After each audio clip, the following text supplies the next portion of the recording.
the thoughts around how light and DNA can play with each other. Yeah, what are your thoughts? So in our DNA, yeah, there's like what science tends to know right now, at least about what it understands of the DNA since the Human Genome Project and so forth, is they understand the genes and the genes that code for the amino acids and the proteins and that all build up the body, the physical body. But then that's only 1% of the total DNA sequence.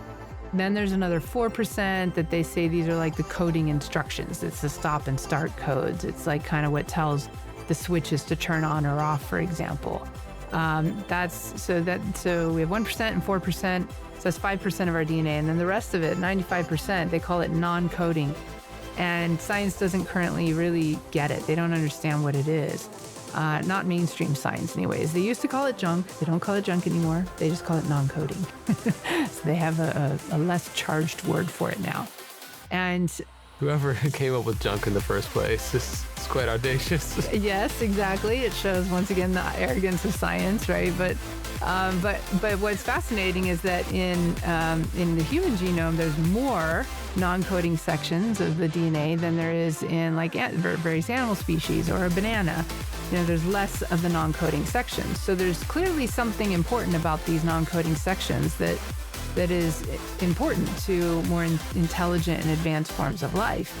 And so there's some alternative science that's happened like in Japan and in Europe and in Russia that is talked about, that's actually gone in to investigate these non-coding sections. And they've seen that there's evidence that the non-coding sections of our DNA are used to transmit and receive coherent light that they call biophotons.